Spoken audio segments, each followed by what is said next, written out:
YCP 5వ జాబితాపై ఆ party ఆశావహుల్లో తీవ్ర ఉత్కంఠ నెలకొంది. మార్పులు చేర్పులు నేతల్లో టెన్షన్ పుట్టిస్తూనే ఉన్నాయి.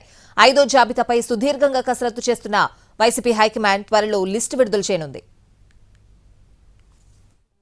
వైసీపీ 5వ జాబితాపై కసరత్తు కంటిన్యూ అవుతూనే ఉంది.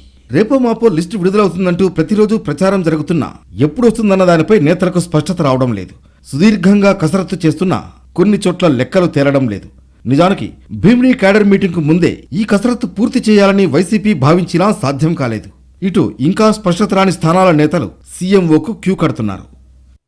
ఒంగోలు లోక్సభ ఇన్ఛార్జ్ పంచాయతీ మళ్లీ మొదలుకొచ్చినట్లు కనిపిస్తోంది. మాగుంటకే మరోసారి సీటు ఇవ్వాలని మాజీ మంత్రి బాలినేని పట్టుబడుతున్నారు. అయితే పార్టీ అధిష్టానం మాత్రం చెవిరెడ్డి భాస్కర్ రెడ్డికి బాధ్యతలివ్వాలనే నిర్ణయానికి వచ్చినట్లు తెలుస్తోంది. దీంతో బాలినేనిని పార్టీ పెద్దలు బుజ్జగిస్తున్నారు. విజయవాడలోని హోటల్లో ఉన్న బాలినేనితో సజ్జల రామకృష్ణారెడ్డి గంటకు పైగా సమావేశమయ్యారు. కొన్ని రోజుల క్రితం మాగుంటకు అవకాశం ఇవ్వలేమని పార్టీ పెద్దలు సర్ది చెప్పడంతో బాలినేని కాస్త తగ్గినట్లు కనిపించింది. అయితే తాజాగా ఆయన మళ్లీ మొదటికొచ్చారు.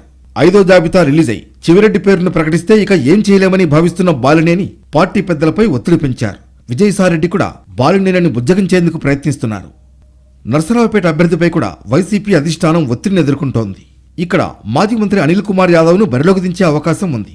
నర్సరావుపేట ఎంపీ అభ్యర్థి తేలితేనే గుంటూరు ఎంపీ సీటుపై క్లారిటీ వస్తుంది. మరోవైపు సర్దుబాటులో సీట్లు దక్కని నేతలు పక్కచూపులు చూస్తున్నారు. సత్యవేడి ఎమ్మెల్యే కోనేరు ఆదిమూలం టీడీపీ పెద్దల్ని కలిశారు. తిరుపతి ఎంపీగా పోటీ చేయడానికి సిద్ధంగా లేని ఆయన సైకిల్ ఎక్కబోతున్నారు. ఎమ్మెల్యే జంప్ అయిపోతారని దాదాపు డిసైడ్ అయిన వైసీపీ హైకమాండ్ కొత్త అభ్యర్థి కోసం వేట సాగిస్తోంది. మరోసారి గురుమూర్తినే ఎంపీగా బరిలో నిలిపే అవకాశాలున్నాయన్న ప్రచారం కూడా సాగుతోంది. మైలవరం ఎమ్మెల్యే వసంత కృష్ణప్రసాద్ కూడా టీడీపీ కండువా కప్పుకుంటారని ప్రచారం జరుగుతోంది.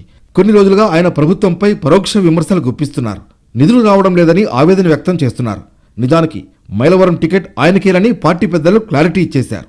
సీఎం దగ్గర నుంచి కూడా ఆయన స్పష్టత తీసుకున్నారు. ఆ తర్వాత కొద్ది రోజులు సైలెంట్ గా ఉన్నారు. ఇంతలోనే అసంతృప్త రాగం ఎందుకు అందుకున్నారో హైకమాండ్ కు అంతు చిక్కడం లేదు.